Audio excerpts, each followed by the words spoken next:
2020 சாத்தான்குளத்துல ஜெயராஜ் பென்னிக்ஸ் என்ற 2 பேரை காவல்துறை அடித்து கொலை செஞ்சிட்டாங்க. அவர்கள் சிறைக்குள்ள இருக்கும் பொழுது அவர்கள் மரணிச்சிட்டாங்க அப்படின்னு கொந்தளிச்ச காவல்துறையினுடைய அடக்குமுறை, ஒடுக்குமுறை, இப்படியெல்லாம் லாக்அப் மரணங்கள் நடைபெறலாமா அப்படின்னு முற்போக்கு பேசிய சில நபர்கள் இன்னைக்கு வாய் மூடி அமைதியா இருக்காங்க. இன்னைக்கு குறிப்பாக ஜீயபுரத்தில், திருச்சி மாவட்டம் ஜீயபுரத்தில் திராவிட மணி என்கின்ற நபர் காவல்துறையால் அடித்து கொலை செய்யப்பட்டிருக்கார் அப்படின்னு ஒரு குற்றச்சாட்டு எழுந்திருக்கு. உண்மையிலுமே இந்த லாக்அப் மரணங்களுக்கு காரணம் என்ன? எதனால இதெல்லாம் நடக்குது? இதையெல்லாம் யார் தான் செய்யறாங்க?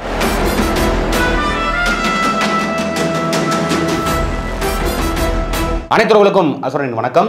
லாக்அப் மரணங்கள் இனிமே தமிழ்நாட்டில் நடைபெறாது. ஜெயராஜ் பென்னிக்ஸ் அவர்களுடைய இறப்பு என்பது இதுவே பாடமாக இருக்கட்டும். இனிமேல் இது போன்ற ஒரு மரணம் நடைபெறவே கூடாதுன்னு அன்னைக்கு எதிர்க்கட்சியாக இருந்த இன்னைக்கு ஆளுங்கட்சியாக இருக்கிற திமுக, அதுல குறிப்பா ஐயா முதல்வர் ஸ்டாலின் அவர்கள் அன்னைக்கு எதிர்க்கட்சி தலைவராக இருக்கும் பொழுது எவ்வளவு கடுமையான கண்டனங்களை அவர் கொண்டு வந்தார். காவல்துறை அவங்க மெத்தன போக்கில் இருக்கிறாங்க, அவங்க இஷ்டத்துக்கு அவங்க செயல்படுறாங்க, அவங்க லாக்அப் மரணங்களை அதிகமாக நிகழ்த்துறாங்க, இது எப்பேற்பட்ட கொடுமை, அப்பனையும் மகனையும் அடிச்சு அங்கேயே அவங்க கொலை பண்ணி இருக்கிறாங்க, கொலை அவங்க சாகுற அளவுக்கு அவங்க மரண அடி கொடுத்துருக்காங்கன்னா இதை எப்படி இந்த பொது சமூகம் பார்த்துக்கிட்டு இருக்கு? மனிதநேயம் பேசக்கூடிய எல்லோரும் இதுல ஒன்று திரண்டு போராடணும் அப்படின்னு பேசுனது ஐயா ஸ்டாலின்.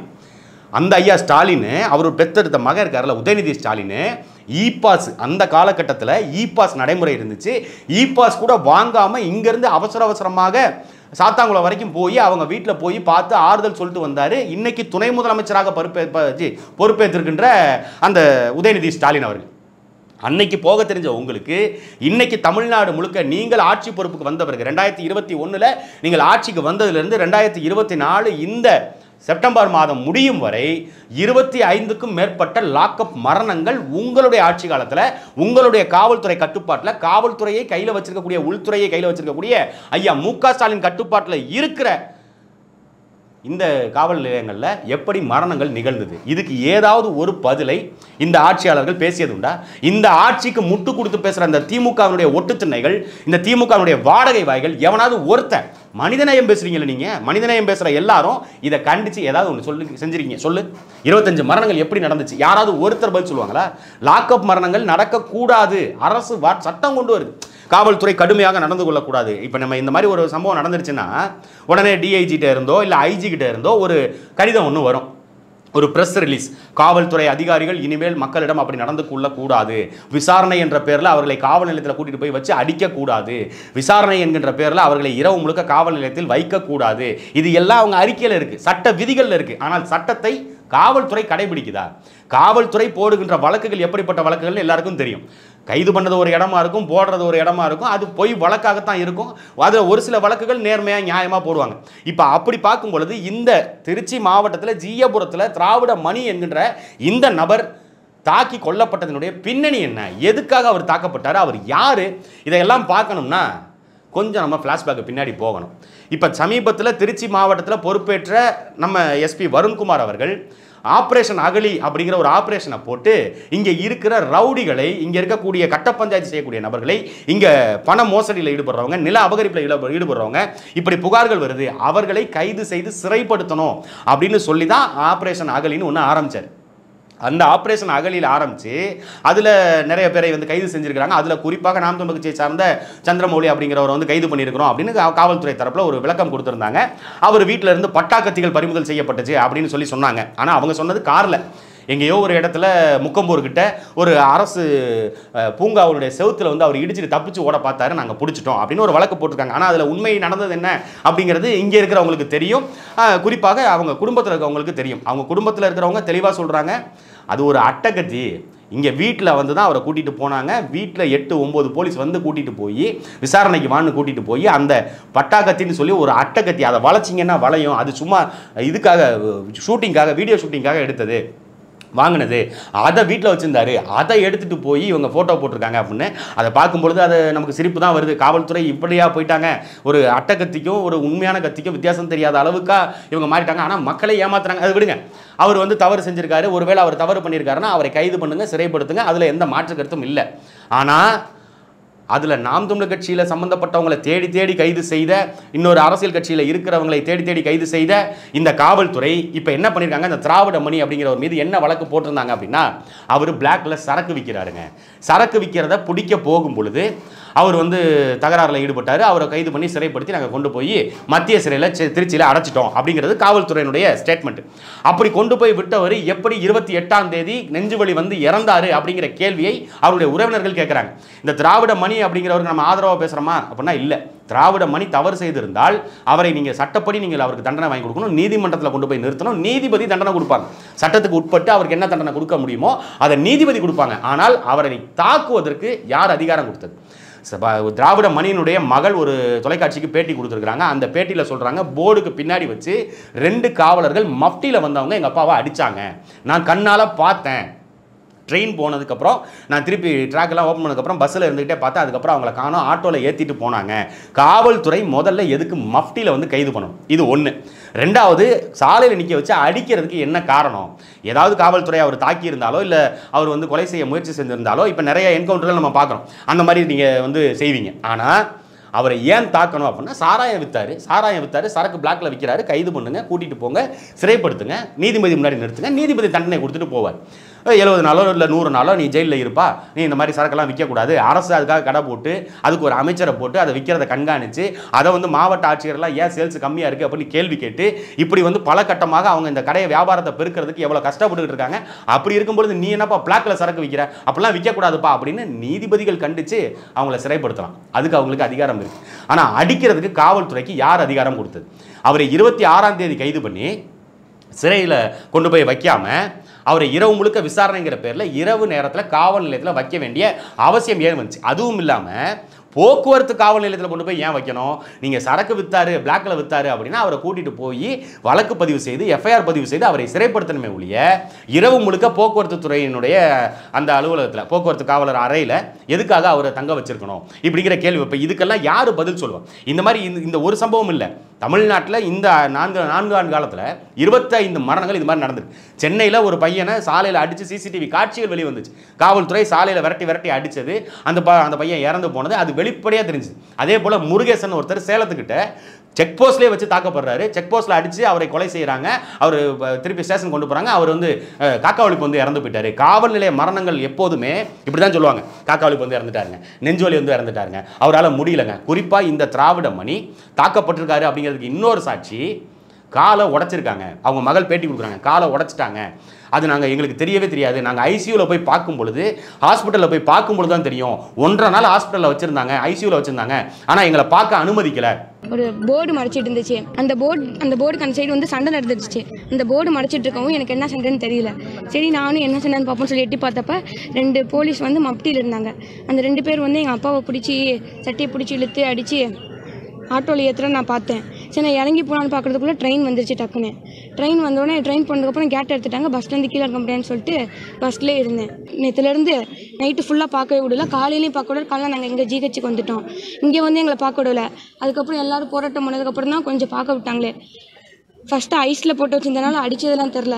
திரும்ப 2வது தடவை பார்க்கும்போது தான் அடிச்சிருக்காங்க, காலெல்லாம் உடைச்சிருக்காங்க, அதெல்லாம் தெரிஞ்சிச்சு. ஐசியூவில் வச்சிருக்காங்க, மருத்துவ பிளாக்கு கொண்டு வந்திருக்காங்க அப்படின்னா காவல்துறை அவங்கள பார்க்க விடுறதுக்கு என்ன தயக்கம்? ஏன்னா காவல்துறை பார்க்க விட்டா அவர் உண்மையை சொல்லிடுவார், என்ன அடித்தாங்க, என் காலை உடைச்சாங்க அப்படின்னு சொல்லிடுவார்.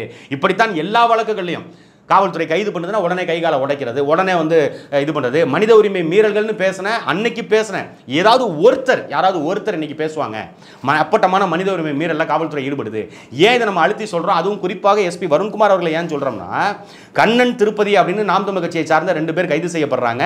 அவருக்கு வந்து ட்விட்டரில் வந்து மிரட்டல் கொடுத்ததாக, அவரை வந்து அவதூறு பரப்பியதாக 2 பேர் கைது செய்யப்பட்டு அந்த 2 பேரை சிறைக்கு கொண்டு போகிறதுக்கு முன்னாடி நான் கண்ணால் பார்த்தேன். அவர்களை கூட்டிட்டு வருவதற்கு காவல்துறை தயங்கியது. ஏன் தயங்குச்சு? காவல்துறை வந்து அவங்களை கைது பண்ணியிருக்குது, வழக்கறிஞர்கள் நேரடியாக அவங்கள சந்திக்கலாம், உங்கள் மேலே என்ன வழக்கு பதியப்பட்டிருக்குன்னு உங்களுக்கு தெரியுமா, இதெல்லாம் வந்து அவங்கள்ட்ட சொல்லலாம், குடும்பத்தார்கிட்ட வந்து அவங்கள காட்டலாம். ஆனால் எதுவுமே செய்யாமல் மறைச்சு நீதிபதிக்கு முன்னாடி கொண்டு போய் நிறுத்தினாங்க. கடைசி நேரத்தில் கொண்டு போய் நீதிபதியிடம் நிறுத்தினாங்க. ஏன் நீதிபதிகிட்ட அப்படி கொண்டு போனீங்க அப்படிங்கிறது அதுக்கப்புறம் தான் தெரியுது. நீதிபதியிடம் அந்த கண்ணனும் திருப்பதியும் பாதிக்கப்பட்ட 2 பேரும் அவங்க ஓப்பன் ஸ்டேட்மெண்ட் கொடுக்குறாங்க.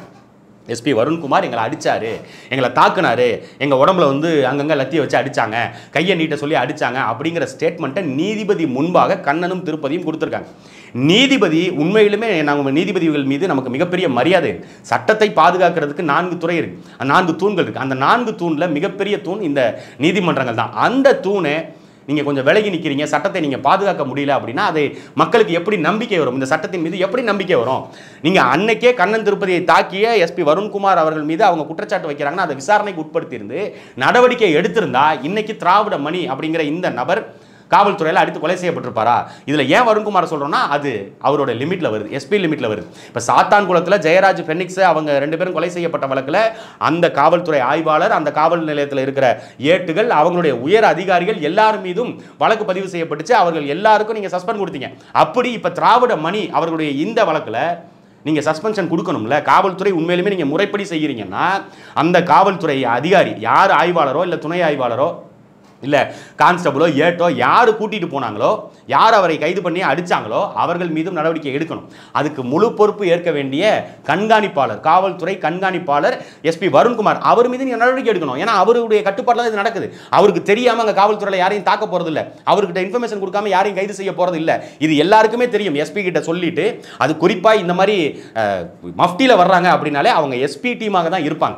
எனக்கு தெரிஞ்சு நிறைய வழக்குகளில் இப்போ குறிப்பாக இந்த ஆப்ரேஷன் அகலியில் கூட எஸ்பியினுடைய டைரக்ட் டீம், ஆய்வாளர் டீம் போட்டு அந்த டீம் தான் போய் கைது பண்ணி சிறைப்படுத்துறாங்க. அப்படி கைது பண்ணி சிறைப்படுத்துறவங்க அவங்க எல்லாத்தையும் சொல்லுவாங்க, இவரை கைது பண்ண போகிறோம், இங்கே போகிறோம், இந்த நேரத்துக்கு நாங்கள் போகிறோம், இவர் இங்கே இருக்கார தகவல் வந்திருக்கு, அவரை கைது பண்ணி சிறைப்படுத்துகிறோம். இது எல்லாமே மாவட்ட கண்காணிப்பாளராக இருக்கக்கூடிய எஸ்பிக்கு சொல்லிட்டு தான் செய்வாங்க. ரூரலாக இருந்தால் எஸ்பிகிட்ட சொல்லுவாங்க, சிட்டியாக இருந்தால் கமிஷனர்கிட்ட சொல்லுவாங்க. அப்போ உயரதிகாரிகளுக்கு தெரியாமல் இது நடந்திருக்கிறதுக்கு வாய்ப்பே இல்லை. இப்போ திராவிட முனியினுடைய அந்த குடும்பத்தினர், அவருடைய உறவினர்கள் எல்லாரும் நாங்கள் வந்து பாடி வாங்க மாட்டோம், எங்களுக்கு நீதிமன்றத்தில் உரிய விசாரணை நடத்தி அதிகாரிகள் மீது நடவடிக்கை எடுத்தால் மட்டும்தான் நாங்கள் பாடியை வாங்குவோம் அப்படின்னு அவங்க ஒரு பக்கம் ஜிஹெச் வாசலில், திருச்சி ஜிஹெச் வாசலில் மறியலில் ஈடுபட்டாங்க. அப்புறம் காவல்துறை பேச்சுவார்த்தை நடத்தினாங்க, இந்த மாதிரி நீதிமன்ற விசாரணைக்கு நாங்கள் கொண்டு போகிறோம்னு சொல்லியிருக்காங்க. அது அதன் பிறகு நடவடிக்கை எடுப்பாங்க. நடவடிக்கை எடுக்கிறாங்களோ எடுக்கலையோ அது அவர்களுக்கான வெளிச்சம். ஆனால் தமிழ்நாட்டில் இந்த சம்பவங்கள் தொடர்ச்சியாக நடப்பதற்கு எப்போது இவர்கள் முற்றுப்புள்ளி வைப்பாங்க? மனித நேயம்னு பேசுகிறீங்க, நீங்கள் ஜனநாயகம் இருக்குங்கிறீங்க, எல்லாருக்குமான உரிமை இருக்குங்கிறீங்க. உண்மையிலுமே இதில் பின்னாடி ஆராய்ஞ்சு பார்த்தா திராவிட மணி சாராயம் விற்றுருக்கிறாருங்க. திராவிட மணி எந்த கட்சியை சார்ந்தவர்னு சொன்னால் இதை விட கேலி கூத்தா இருக்கும். நாம் தமிழர் கட்சிக்காரங்களை தேடி தேடி வழக்கு போட்டு, அதுவும் பொய் வழக்குகள் போட்டு அவர்களை எப்படியாவது சிறைப்படுத்தணும் அப்படின்னு நினைக்கிற இந்த திமுகவினுடைய ஆட்சியில் கடைசியாக வச்சாரு பாரு எஸ்பி வருண்குமார் ஒரு ஆப்பு, திராவிட மணி திமுககார். இப்போ கள்ளச்சாராயம் இந்த அங்கே திமுககாரன் வித்தான் அப்படின்னு சொன்னால் இங்கே இருக்கிற திமுகவினர் நம்ப மாட்டாங்க. கள்ளக்குறிச்சியில் கள்ளச்சாராயம் விற்றது திமுக தான், அந்த நபர் வந்து திமுகவுடைய ஒன்றிய பொறுப்புலலாம் இருந்திருக்கிறாரு அப்படின்னு சொன்னால் ஐயா அவருக்கும் கட்சிக்கெல்லாம் சம்மந்தம் இல்லைங்க அப்படின்னு பேசுவாங்க. மரக்காணத்தில் யாரா வித்தா அப்படின்னு பார்த்தா மரக்காணத்தில் வித்தவனும் திமுக காரன் தான். இப்போ இங்கே சாராயம் வித்தவனும், அதுவும் கடை சாராயத்தை வாங்கிட்டு வந்து பிளாக்கில் வித்தவன் திமுக காரன் அப்படின்னு சொல்கிறாங்க. திமுக காரங்களுடைய பார்வைக்கே விட்டுறோம். ஏன்னா இது நாம் தமிழர் கட்சிக்காரங்களை தாக்கும் பொழுது வாய் பேசினா, வாய்ச்சோடால் பேசினா அப்படித்தான் நடக்கும், காவல்துறை இரும்பு கரம் கொண்டு அடக்கும் அப்படின்னீங்க. இப்போ இந்த மாதிரி கள்ளச்சாராயம் விற்கிறது, சாராயம் விற்கிறதுலாம் நீங்கள் செய்றீங்க. அதே காவல்துறை உங்கள் மீது நடவடிக்கை எடுக்கணும், அதில் மாற்றுக்கிறது இல்லை. திராவிட மணியை கைது பண்ணி சிறைப்படுத்தலாம், அதில் வாய்ப்பு, அதில் வந்து நம்ம எதுவும் சொல்லலை. ஆனால் அவரை தாக்குனது காவல்துறையினுடைய தவறு. அடித்ததாக அவங்க மகள் குற்றச்சாட்டு சொல்கிறாங்க. நேரடியாக பார்த்த சாட்சியமாக அவங்க மகளே அதை வந்து பேட்டியில் சொல்கிறாங்க. அப்போது காவல்துறை இதுலேருந்து எப்போ வெளிவரும்? எத்தனை காலத்துக்கு இந்த மாதிரி காவல்துறை மரணங்களை நீங்கள் நிகழ்த்திக்கிட்டே இருப்பீங்க? இந்தியாவுடைய புள்ளி விவரங்கள் எடுத்தால் தமிழ்நாடு வந்து சும்மா நம்பர் ஒன்று சும்மாலாம் சொல்லலை. லாக்அப் மரணங்கள் அதிகமாக நடந்தது பார்த்தீங்கன்னா நம்ம உத்தரப்பிரதேச ஃபர்ஸ்ட்டில் இருக்கும், 2வது தமிழ்நாட்டில்.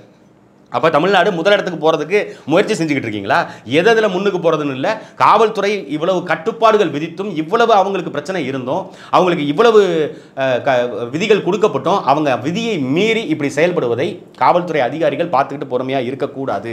உயர் அதிகாரிகள் இவர்கள் மீது உடனடியாக நடவடிக்கை எடுத்தே தீரணும். அதுதான் அந்த குடும்பத்தில் இருக்கவங்களுடைய கோரிக்கை. இதை பொதுவாக மனிதநேயத்தை பேசக்கூடிய, மனித மாண்பை போற்றக்கூடிய எல்லோருடைய கருத்தும் இதுதான். நீங்கள் அவர்கள் மீது உரிய நடவடிக்கையை எடுக்கணும். அதே போல் இனிமேல் இது போன்று நடக்காமல் இருக்கிறதுக்கு இன்னும் கட்டுப்பாடுகளை அதிகமாக கொண்டு வரணும். காவல்துறை விசாரணைங்கிற பேரில் கூட்டிகிட்டு போய் ஒரு நாள் முழுக்க உட்கார வச்சுட்டு அப்புறம் அடுத்த நாள் வந்து சிறைப்படுத்துறது, அதெல்லாம் இருக்கக்கூடாது. ஏற்கனவே விதிகளில் இருக்குது. கைது செய்யப்பட்டு 24 மணி நேரத்துக்குள்ளே அவரை வந்து நீங்கள் சிறைப்படுத்தியே ஆகணும். ஆனால் அதெல்லாம் அவங்க மீறிக்கிட்டு இருக்காங்க. ஏன்னா கைது செய்கிறதே சொல்கிறது இல்லையே. குடும்பத்தாட்ட இப்போ இந்த கண்ணன் திருப்பதி அவர்களை முத நாள் மத்தியானம் கைது பண்ணி அடுத்த நாள் இரவு தான் கொண்டு வந்து அவங்க காவல் நிலையத்தில் எஃப்ஐஆர் போடுறாங்க. அது பகல் முழுக்க உட்காந்து எஃப்ஐஆர் எப்படி ரெடி பண்ணலாம், எப்படியெல்லாம் வழக்கு போட்டால் இவர் வந்து பிணையில் வெளிவர முடியாது அப்படின்னு திட்டமிடுறாங்க. அப்போ இது போன்ற செயல்களை காவல்துறை தடுத்து நிறுத்தணும், அவங்களே அதை மாற்றிக்கணும். ஏன்னா இது எல்லா காலமும் இப்படியே நடந்துகிட்டு இருக்காது. இன்னும் அதிகாரிகள், உயர் அதிகாரிகள் இவங்களுடைய பார்வைக்கு இது போகுதா போகலையா, இல்லை அவங்க கட்டுப்பாடு இப்படி தான் ஃப்ரீயாக விட்டுருக்காங்களாங்கிறது தெரியல. இங்கே மனிதநேயம் பேசுகிற நிறைய பேர் என்கவுண்டர்கள், போலி என்கவுண்டர்கள் நடக்குதுங்கிறாங்க. இன்னமும் அந்த மாதிரி ஒரு சில சம்பவங்கள் நடக்க தான் செய்யுது. ஒரு சில நேரங்களில் காவல்துறை அதிகாரிகளை தாக்கிட்டு போகிறதுக்கும் முயற்சி செய்கிற நிறைய நபர்கள் இருக்காங்க. அப்போ அவர்கள் வேறு வழியின்றி துப்பாக்கி சூடு நடத்துறாங்க, என்கவுண்டர் நடத்துறாங்க. ஆனால் நீங்கள் எல்லா என்கவுண்டரையும் பாருங்களேன், ஏன் எந்த என்கவுண்டரும் ரோட்டில் நடக்க மாட்டேங்குது? ஏன் எந்த கைதியும் ரோட்டில் இறங்கி ஓட மாட்டேங்கிறான்? ஏன் இறங்கணும்னு யாரும் காட்டுக்குள்ளே ஓடுறான்? ஏன்னா அது தெரியும், அதை நம்ம வெளிப்படையாக சொல்ல முடியாது. வெளிப்படையாக சொன்னாலும் அதில் ஒன்றும் இல்லைன்னு வைங்க, அது திட்டமிடுறாங்க. ஒரு என்கவுண்டர் திட்டமிட்டு தான் செய்வாங்க. சும்மாலாம் போகிற போக்கில் அப்படி தப்பிச்சு போனால் அப்படிலாம் ஒன்றும் கிடையாது. தப்பிச்சு போனால் கை காலில் அடிக்கலாம். இப்போ நீங்கள் ஏற்கனவே பாத்ரூமில் வலிக்கி விழுகிற மாதிரி ரோட்டில் எங்கிட்டாவது வலிக்கி விழுகலாம், காட்டில் கட்டத்தடிக்கி விட்டு கீழே விழுந்து கால் உடையலாம், அப்படிலாம் பண்ணலாம். ஆனால் அதெல்லாம் செய்கிறது இல்லை, டைரெக்டாக என்கவுண்டருக்கு போயிருது. அப்போ இந்த மாதிரி அப்பட்டமான மனித உரிமை மீறல்களை காவல்துறை நிறுத்தணும். இதை வந்து முதலமைச்சர் வந்து கட்டுப்பாட்டில், இப்போ துணை முதலமைச்சர் வந்து வந்திருக்கிறாரு, உள்துறையை அவரும் சேர்ந்து பார்க்கலாம், அவருக்கு எல்லா அதிகாரமும் இருக்குது. அவர் இரும்பு கடம் கொண்டு இதை அடக்குவாரா? இதை தடுத்து நிறுத்துவதற்கு என்ன வழி செய்வாங்க? ஏதாவது ஒன்று செய்வாங்களா அப்படின்னா செய்ய மாட்டார்கள். ஏன்னா செய்ய சொல்றதே அதிகாரம் தான். அப்போ இப்போ பொறுப்பேற்றிருக்கிற துணை முதல்வர் உதயநிதி ஸ்டாலின் இருக்காருல்ல, அவரும் உள்துறையை பார்க்கலாம். அப்போ அவர் அதுக்கு ஒரு கட்டுப்பாடை கொண்டு வருவாரா, இதை வந்து தடுத்து நிறுத்துவாரா அப்படிங்கிறத பொறுத்திருந்து பார்ப்போம். நம்மளை பொறுத்த வரைக்கும் இது போன்ற சம்பவங்கள் இனி தமிழ்நாட்டில் நிகழக்கூடாது. தவறு செய்தவர் யாராக இருந்தாலும் தண்டிப்பதற்கு நீதிமன்றங்கள் இருக்கு, நீதிபதிகள் இருக்காங்க, சட்டம் இருக்கு. அதுக்கு அந்த சட்டத்தின்படி அவர்களுக்கு நீதியை வாங்கி கொடுங்க, அவர்களுக்கான தண்டனையை வாங்கி கொடுங்க, அதுல மாற்று கருத்து இல்லை. ஆனால் சட்டத்தை நீங்கள் கையில் எடுக்கக்கூடாது. இப்போ சட்டத்தை நீங்கள் கையில் எடுத்தவங்க ஏற்கனவே ஜெயராஜ் பென்னிக்ஸ் வழக்கில், ஏற்கனவே மற்ற இந்த மாதிரி லாக்அப் மரணங்கள் வழக்கில் சட்டத்தை மீறி அது அதிகாரத்தை கையில் எடுத்த அந்த காக்கி சட்டைகளுடைய சட்டையை கழட்டிட்டு வீட்டில் உட்கார வச்சிருந்தீங்கன்னா, டிஸ்மிஸ் பண்ணி வீட்டுக்கு அனுப்பிச்சு விட்டுட்டு உங்கள் குடும்பத்தில் இனிமேல் யாருக்கும் அரசு வேலையே கிடையாது அப்படின்னு சில கட்டுப்பாடுகளை, இந்த மாதிரி புதிய சட்டங்களை கொண்டு வந்தால் மட்டும்தான் இதை தடுத்து நிறுத்த முடியும். அதை செய்வாங்களா?